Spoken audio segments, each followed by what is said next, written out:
The Unrecorded Presidency. A secret history of power, conscience, and a choice the world never knew.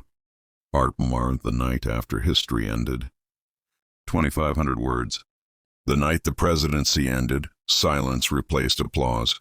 The motorcade had vanished into the black throat of Pennsylvania Avenue, leaving behind a White House that no longer belonged to him. The flag still flew, the guard still stood. But the power, the real power, had already moved on. Jonathan Hale remained. He sat alone in the Lincoln bedroom, not because of symbolism, but because sleep refused him elsewhere. The walls carried echoes of men who had shaped the world and paid for it in ways history preferred not to remember. Hale removed his cufflinks slowly, placing them beside a leather-bound notebook that had never been catalogued, never logged, and never photographed. It contained no dates, no signatures, only truths written in a hand that would one day tremble. The public remembered Hale as the stabilizer, the former war hero turned president who had navigated America through economic collapse and nuclear brinkmanship without firing a shot. But Hale knew better. Peace had been purchased, and the receipt was buried. The letter that should not exist. At precisely 12:17 a.m., the grandfather clock in the corridor chimed once. A knock followed. 3 soft raps. No aide would knock like that. No Secret Service agent ever would. Hale opened the door himself. A man stood there wearing no insignia, no pin, no sign of authority. His age was indeterminate, old enough to know things, young enough to still act on them. "You broke the sequence," the man said calmly. Hale felt the weight return to his chest. "So did you," Hale replied. The man extended an envelope, unmarked, unsealed. Inside was a single sheet of paper. "The agreement survives the presidency. So does the debt." Hale closed the door without another word. The agreement.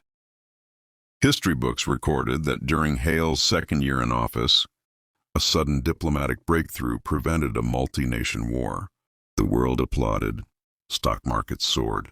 Monuments were planned. The truth had never been written.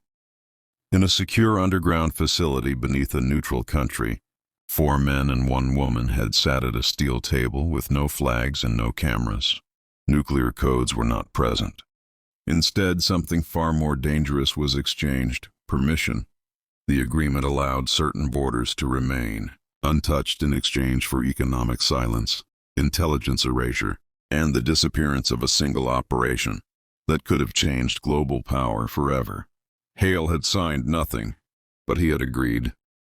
And agreement, he would later learn, was more binding than ink. The woman who warned him. Her name was Eleanor Cross.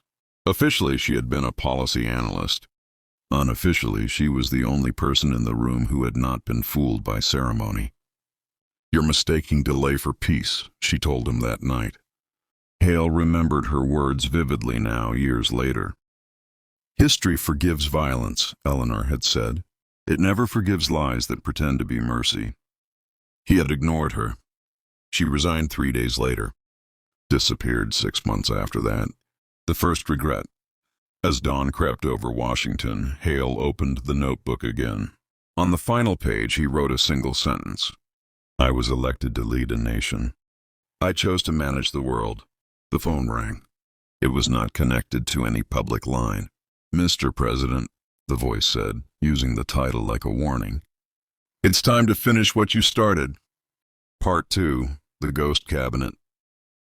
Power does not dissolve when an oath ends. It simply finds quieter rooms. Jonathan Hale learned this when he was summoned, not invited, to a meeting that had no location on any map. The men who never retired. They sat around a circular table beneath a ceiling that absorbed sound. No flags, no seals. Just faces, some familiar, some forgotten. A former CIA director, a defense contractor who had never held office, a senator whose obituary had been premature, and Eleanor Cross, alive. "You look disappointed," she said. "I look relieved," Hale replied. "Which means I should be afraid." Eleanor smiled faintly. "Good, you're learning." The truth behind stability. The ghost cabinet, as Eleanor called it, existed to preserve outcomes, not governments. Elections change faces. The agreement preserved direction.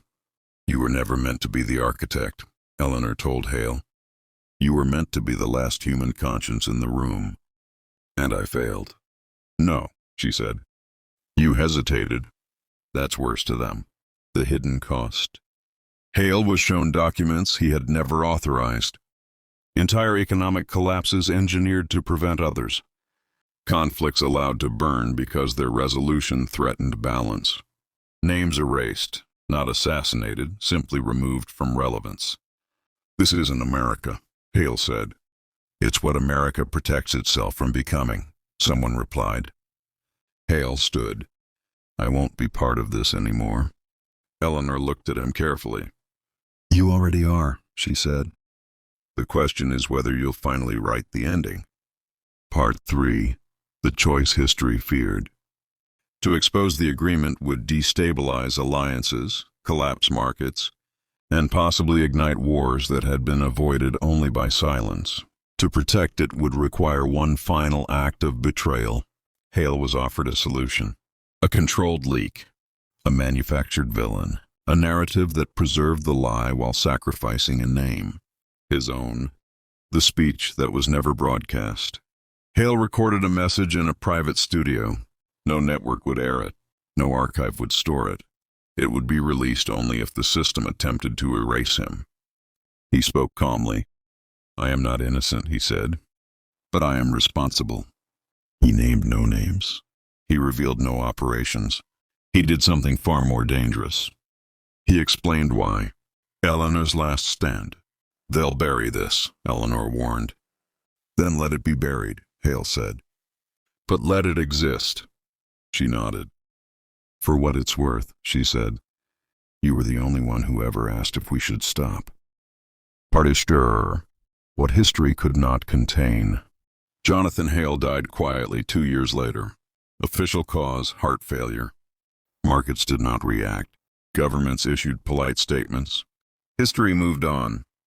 But somewhere, in a digital archive that was never indexed, a file began to circulate. No names, no accusations. Only a question. What does power owe the people it protects from the truth? Universities debated it. Journalists dismissed it. Students remembered it. And one day, a future leader would read it. Not as confession, but as warning. Epilogue. History records victories. It rarely records restraint. And it never records the moments when someone chose to let the world remain ignorant. Not for control, but for survival. Jonathan Hale was not a great man. But for one moment, he was an honest one.